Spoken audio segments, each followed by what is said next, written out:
اللہ تبارک و تعالی نے حضور امیر سنی دعوت اسلامی کو یہ سعادت عطا فرمائی کہ آپ کو تقریباً 15 منٹ تک ایک شعبان المعظم کو کعبۃ اللہ کے اندر ٹھہرنے کا اور رہنے کا موقع دیا گیا۔ سنی دعوت اسلامی کا یہ طرہ امتیاز ہے کہ ہماری زبانوں پر پابندیاں عائد کر دی گئی ہے کہ ہم اپنے اجتماعات میں اپنے امیر کی تعریف نہ کریں۔ یہ امیر سنی دعوت اسلامی کی طرف سے پابندی ہے، اس لیے اجتماعات اس لیے منعقد نہیں کیے جاتے کہ امیر کی تعریف کی جائے یا امیر کی کرامتیں بیان کی جائے۔ کرامتیں حضور غوث پاک کی بہت ساری ہے جو بیان کرتے کرتے زندگی بیت جائے گی مگر کرامتیں مکمل بیان نہیں ہو سکتی۔ عطائے رسول کی بہت ساری کرامتیں ہیں کہ بیان کرتے کرتے زندگی بیت جائے گی مگر کرامت بیان نہیں ہو سکتی۔ تو ہمارے یہاں پر پابندی ہے کہ کوئی مبلغ اپنی زبان سے اجتماعات میں امیر کی تعریف نہ کرے۔ جب بھی اجتماع میں زبان کھلے تو مصطفیٰ جان رحمت صلی اللہ علیہ وسلم کی تعریف کے لیے، ان کی توصیف کے لیے، ان کی مدح سرائی کے لیے۔ مگر چونکہ آج کا اجتماع امیر سنی دعوت اسلامی کے استقبال کے لیے ہے اور انہی کے آمد کی خوشی میں منعقد کیا گیا ہے تو موقع ہے، اس لیے میں امیر سنی دعوت اسلامی کے حوالے سے آج کچھ باتیں عرض کرنے کی سعادت حاصل کروں گا۔ میرے پیارے آقا صلی اللہ تعالی علیہ وسلم کے پیارے دیوانوں، تحدیث نعمت کے لیے کسی نعمت کا اظہار کرنا، کسی نعمت کو اللہ کے شکرانے کے طور پر بیان کرنا، یہ کوئی عیب کی بات نہیں ہے۔ میرے پیارے آقا صلی اللہ علیہ وسلم کے پیارے دیوانوں، ہمیں حکم دیا گیا ہے کہ تم اللہ کی نعمتوں کا چرچا کیا کرو، تم اللہ کی نعمتوں کا اظہار کیا کرو۔ میرے پیارے آقا صلی اللہ علیہ وسلم کے پیارے دیوانوں، دنیا حیران ہے، عقل انسانی دنگ ہے کہ آخر امیر سنی دعوت اسلامی مولانا محمد شاکر نوری صاحب قبلہ، جو اہل سنت و جماعت کے ایک نمائندہ عالم دین ہے، سعودی نجدیوں نے انہیں خانہ کعبہ کے اندر داخلے کا کیسے پروانہ دے دیا، کیسے اجازت دے دی، حالانکہ جب سے سعودی نجدیوں کے ہاتھ میں وہاں کا اقتدار آیا اور جب انہوں نے حرمین طیبین پہ غاصبانہ قبضہ کیا، اس دن سے لے کر 1 شعبان تک کے کسی سنی عالم دین کو جو متسلف سنی ہو، جو خود ان کی مخالفت کرتا ہو، اس کو داخلے کی اجازت نہیں دی گئی۔ میرے پیارے آقا صلی اللہ علیہ وسلم کے پیارے دیوانوں، مگر باوجود اس کے کہ رات و دن امیر سنی دعوت اسلامی غیر مقلدین کا رد بھی کر رہے ہیں، ان کے خلاف محض آرائیاں بھی فرما رہے ہیں، ان کے خلاف تقریریں بھی فرما رہے ہیں، عشق رسول صلی اللہ علیہ وسلم جو ان کے نزدیک شرک ہے اس کی ایک عظیم تحریک بھی چلا رہے ہیں، پھر آخر وہ کون سا سبب بنا، کس سبب کے تحت امیر سنی دعوت اسلامی کو خانہ کعبہ کے اندر داخلے کی اجازت دے دی گئی؟ تو سنو، مصطفیٰ جان رحمت صلی اللہ علیہ وسلم کا کرم پکار کے کہہ رہا ہے کہ کسی کو کعبۃ اللہ کے اندر تک پہنچانا یہ کسی ظالم بادشاہ کی مرضی سے نہیں ہوتا، بلکہ یہ تو کعبۃ اللہ کے اندر داخلہ یہ مصطفیٰ پیارے کی مرضی سے ہوتا ہے۔ مصطفیٰ جان رحمت صلی اللہ علیہ وسلم جس پر کرم فرما دیتے ہیں اسے اپنے در پر بھی بلاتے ہیں اور خانہ کعبہ کے اندر بھی پہنچاتے ہیں۔ میرے پیارے آقا صلی اللہ علیہ وسلم کے پیارے دیوانوں، امیر سنی دعوت اسلامی نے اپنی زندگی کا ایک ایک لمحہ عشق رسول صلی اللہ تعالی علیہ وسلم لوگوں کے دلوں میں پیدا کرنے کے لیے وقف کر دیا ہے۔ میں نے تو بہت قریب سے ان کو دیکھا ہے، میں ان کے ساتھ سفر میں بھی رہا ہوں، ان کے ساتھ سفر حج میں بھی رہا ہوں، سفر مدینہ میں بھی رہا ہوں اور مختلف دوروں کے سفر میں بھی رہا ہوں۔ میں نے یہ بھی دیکھا کہ جب لوگ سو جاتے ہیں تو ہم انہیں کروٹیں بدلتے ہوئے دیکھتے ہیں۔ واللہ میں اللہ کے گھر میں عرض کرتا ہوں وہ کروٹیں کیوں بدلتے ہیں؟ کیا اپنے اپنے گھر والوں کے لیے، کیا اپنے رشتہ داروں کے لیے جب کروٹیں بدلنے کا سبب پوچھا جائے اور نیند نہ آنے کا سبب پوچھا جائے تو کوئی نہ کوئی قومی مسئلہ ہی ہوتا ہے جس کے سبب انہیں نیند نہیں آتی۔ ہم نے یہ بھی دیکھا ہے 48 گھنٹے میں صرف 4 گھنٹے کی نیند کرتے ہیں، اپنا پورا وقت جو ہے وہ اللہ و رسول کے دین کی حمایت کے لیے گزار دیتے ہیں۔ تو کیوں نہ ہو کہ جس نے اپنی زندگی کا سارا ساسا مصطفیٰ جان رحمت صلی اللہ تعالی علیہ وسلم کے قدم ناز پر قربان کر دیا، اللہ کے رسول صلی اللہ علیہ وسلم انہیں کیوں نہ نوازیں گے؟ اللہ کے پیارے حبیب صلی اللہ علیہ وسلم سال میں 3 4 مرتبہ بلاتے ہیں اور جھولیاں بھرتے ہیں، سرکار عطا بھی فرماتے ہیں۔ میرے پیارے آقا صلی اللہ علیہ وسلم کے پیارے دیوانوں، اللہ کے پیارے حبیب صلی اللہ علیہ وسلم ارشاد فرماتے ہیں، جس نے میرے کسی ایک امتی کو گناہوں کے ماحول سے نکال کر نیکیوں کے ماحول میں لا دیا اور اس نے نیک اور متقی بنا دیا، گویا کہ اسلام کو اس نے نئی زندگی عطا کر دی۔ آپ اندازہ لگائیں۔ اور دوسرے مقام پر حدیث پاک کا مفہوم ہے، اللہ کے رسول صلی اللہ علیہ وسلم ارشاد فرماتے ہیں، جس نے میرے کسی گنہگار امتی کو نیکی کے راستے پر لگا دیا،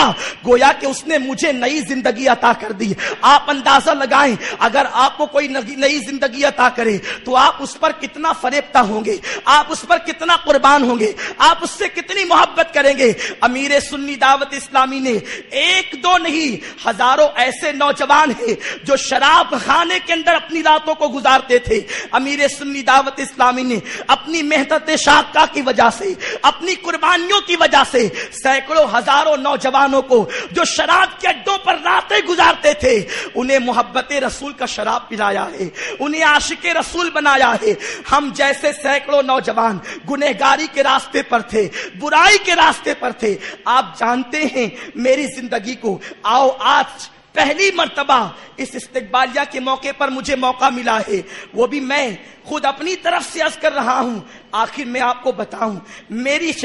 شخصیت کیا ہے، میری حیثیت کیا ہے۔ الحمدللہ ہم کبھی اپنی سیادت کا تعارف نہیں کراتے، مگر امیر سنی دعوت اسلامی کا ہمارے خاندان پر کتنا بڑا انعام ہے اور کتنا بڑا احسان ہے، قیامت تک کہ ہمارا خاندان ان کے احسان فراموشی نہیں کر سکتا۔ اسی لیے ہم لوگ باوجود اعلیٰ نسبی کے جب بھی امیر سنی دعوت اسلامی کے سامنے آتے ہیں تو اپنے کو ایک غلام کی حیثیت سے پیش کرتے ہیں۔ پہلے آؤ میں اپنے خاندان کا تعارف آپ کے سامنے پیش کروں اور اس کے بعد بتاؤں امیر سنی دعوت اسلامی دنیا میں کیسا انقلاب برپا کر رہے ہیں۔ یہ اسی کا نتیجہ ہے کہ خانہ کعبہ کے اندر داخلے کی اللہ نے اجازت عطا فرما دی۔ تقریباً 350 صدیوں سے یا اس سے زائد ہمارا خاندان مالیگاؤں کی سرزمین پر آباد ہے، اور الحمدللہ جو ہمارے دادا ہندوستان تشریف لائے تھے وہ کہیں اور سے نہیں بلکہ جیلان سے تشریف لائے تھے، وہ جیلانی تھے۔ اور حضرت سیدنا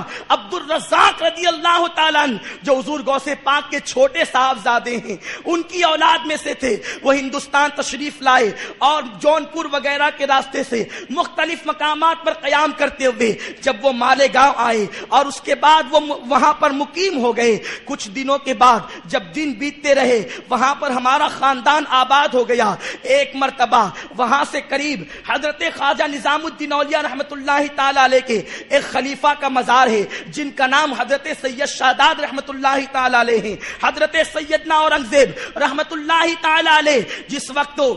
دولت آباد کی سرزمین سے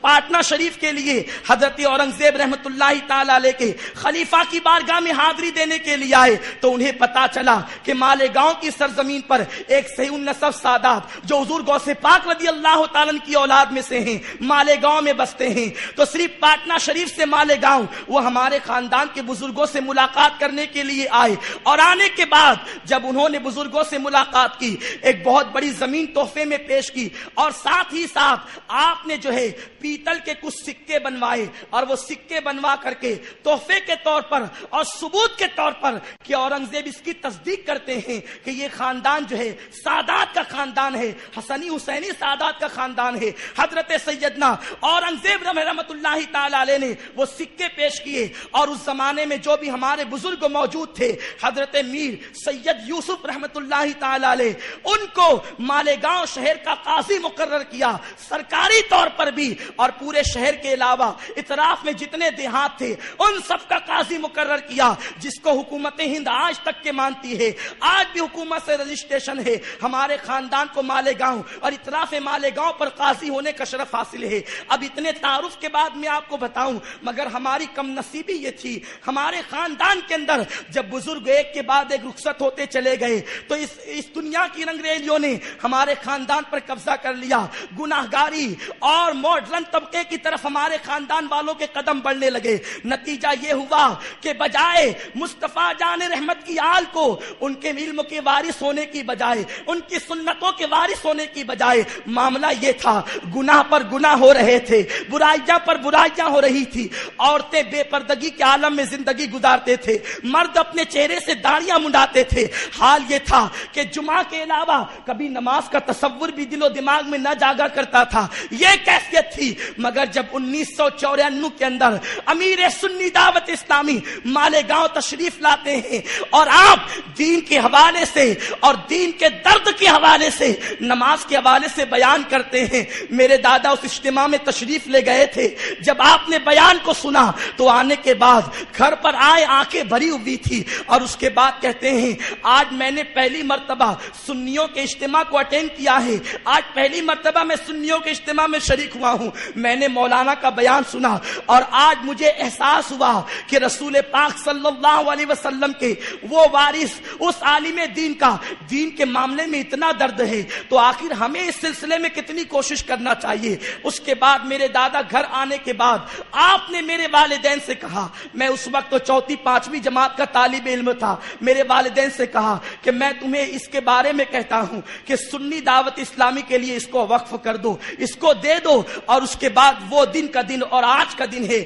الحمدللہ سنی دعوت اسلامی کی تحریک سے وابستہ ہوں، اور اللہ کا فضل ہے عورتیں جو اس وقت تک بے پردہ رہتی تھی اب گھر میں ہر چھوٹی بڑی عورتیں پردہ کرتی ہیں، سرکار صلی اللہ علیہ وسلم کی نعتیں سب کی زبانوں پر رات دن ہے، اللہ کا فضل ہے۔ امیر سنی دعوت اسلامی کے فیض سے میری والدہ محترمہ روزانہ تہجد کی پابندی بھی کرتی ہے، میرے والد بزرگوار جن کے چہرے پر داڑھی نہیں تھی آج بھی ان کے چہرے پر داڑھی ہے، میرے دادا گورنمنٹ سرونٹ تھے، صرف امیر سنی دعوت اسلامی کی 94 کی تقریر کو سن کر انہوں نے اپنے چہرے پر داڑھی رکھی، اور اس کے بعد سے ہمارے گھر میں قانون بن گیا کہ اب جو بھی بچہ جوانی کی دہلیز پہ قدم رکھے گا وہ کبھی اپنے چہرے پہ وستورا نہیں چلائے گا بلکہ ابتدا سے وہ اپنے چہرے پہ داڑھی سجائے گا۔ بتاؤ، اعلیٰ نسبی اپنی جگہ ہے، سرکار غوث پاک کی اولادوں نے اپنی جگہ ہے، کیا یہ احسان مولانا شاکر نوری کا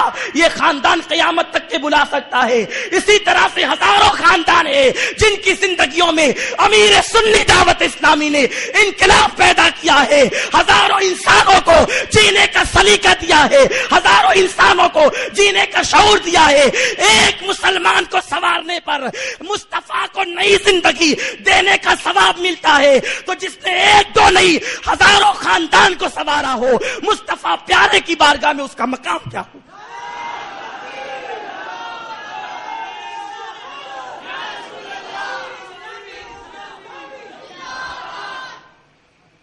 اب پتا چلا، اسی لیے ہم جب بھی امیر سنی دعوت اسلامی کے سامنے آتے ہیں تو اپنے آپ کو ایک غلام سے زیادہ نہیں سمجھتے، اس لیے اتنا بڑا احسان انہوں نے فرمایا۔ ہم دعا کرتے ہیں اے اللہ سرکار غوث پاک رضی اللہ تعالیٰ عنہ کے صدقہ و طفیل ان کی زندگی کو دن دونی رات چوگنی ترقی عطا فرما، جیسے انہوں نے ہمارے نعرہ تکبیر، نعرہ رسالت، امیر سنی دعوت